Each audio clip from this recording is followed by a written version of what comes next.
पृथ्वी पर आने वाला हिमयुग कैसा होगा और आने वाला हिमयुग कितना भयानक होगा। हम सभी जानते हैं कि हम लोग बहुत ज्यादा प्रदूषण फैला रहे हैं। मतलब इंसान धरती पर प्रदूषण फैलाकर धरती को गर्म कर रहा है, जिसकी वजह से टेम्परेचर बढ़ रहा है और आइस पिघल रही है। तो क्या इसका मतलब यह है कि भविष्य में बढ़ती हुई गर्मी की वजह से हिमयुग आ जाएगा? हमारी धरती पर मानव जाति का सफाया होगा। अगले आने वाले हिमयुग की वजह से मतलब इतनी ज्यादा ठंड होगी कि आपकी बॉडी में दौड़ता हुआ खून भी बर्फ बन जाएगा। अब आपके दिमाग में बात आ रही होगी कि ऐसा कैसे होगा।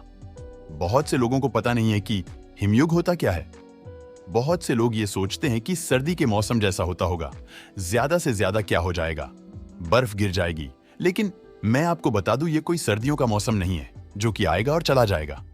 आइस एज की उम्र 300 सालों से भी ज्यादा हो सकती है। आज से करीब 12,000 साल पहले भी आइस एज आया था। इस समय धरती पर 5 किलोमीटर मोटी बर्फ की चादर ढक गई थी। इंसान, जानवर, पेड़ पौधे, इस दुनिया में हर चीज का सफाया हो गया था। उस टाइम मोटी बर्फ के अंदर सब कुछ ही दब गया होगा। सोचो, जब ठंड पड़ेगी तब इस धरती का क्या हाल होगा। अब बात करते हैं कि हिमयुग कैसे आएगा। मिलान कोविच नाम के एक वैज्ञानिक थे जिन्होंने एक थ्योरी बनाई और उसके अंतर्गत उन्होंने बताया कि यह धरती पर आइस एज फिर से लौटने वाला है।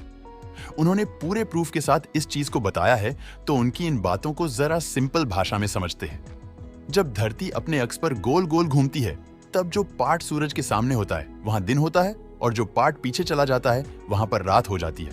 और ऐसे ही गोल गोल घूमते घूमते धरती सूर्य का पूरा एक चक्कर लगाती है, जो 365 दिन में कंप्लीट हो जाता है, जिसे हम कहते हैं एक पूरा साल। इस सर्किल में जब शेप में धरती गोल गोल घूमती है सूर्य के चारों तरफ, तो एक पॉइंट ऐसा आता है जब धरती सूरज से बहुत ज्यादा दूर चली जाती है। और जब दूर चली जाती है तो धरती पर सूरज की रोशनी बहुत ज्यादा कम आती है। आप अभी जहां जिंदा होना, उस समय पर यह दूरी एकदम परफेक्ट है। लेकिन आने वाले समय में धरती की दूरी सूरज से बहुत ज्यादा बढ़ने वाली है। हालांकि पृथ्वी की परिक्रमा में बदलाव बहुत लंबे समय में आते हैं और ये बदलाव बहुत लंबे समय तक बरकरार भी रहते हैं। हर 90,000 साल में पृथ्वी की सूर्य के चारों तरफ घूमने की कक्षा और ज्यादा ओवरलैप हो जाती है। मतलब धरती सूरज से बहुत ज्यादा दूर चली जाती है। शीत युग कब इस धरती पर आएगा, इसकी एग्जैक्ट डेट तो किसी को नहीं मालूम है, लेकिन वैज्ञानिक अब इस रिसर्च पे लगे हुए हैं। वो अंटार्कटिका की बर्फ के सैंपल से उस एग्जैक्ट डेट को भी जल्दी ही पता लगा लेंगे कि हमारे धरती पर फिर से शीत युग कब आएगा। अब मैं आपको बताता हूं कि धरती सूरज के अगर पास भी आ जाती है तब भी शीत युग खत्म क्यों नहीं होगा। क्योंकि एक बार धरती जब सूरज से दूर चली जाती है तो धरती की सतह के ऊपर बर्फ जम जाती है। बर्फ नहीं होती तो सूरज की किरण धरती पर पड़ती है और धरती की मिट्टी और चीजें उस रोशनी को, गर्मी को सोख लेती है और धरती पर मौजूद कार्बन डाइऑक्साइड गैस और methane gas green house effect का काम करके धरती के वातावरण को और गर्म रखती है। सूरज की रोशनी पड़ने की वजह से जो चीजें गर्म हो चुकी होती है वो अपनी गर्मी को एक टाइम के बाद वापस वातावरण में छोड़ती है, जिससे कि धरती का वातावरण पूरी तरीके से गर्म और नॉर्मल बना रहता है। लेकिन एक बार अगर धरती के ऊपर बर्फ के लेयर जम जाती है और उसके बाद अगर धरती सूरज के पास आ भी जाती है तो वो बर्फ सूर्य की रोशनी को रिफ्लेक्ट कर देगी।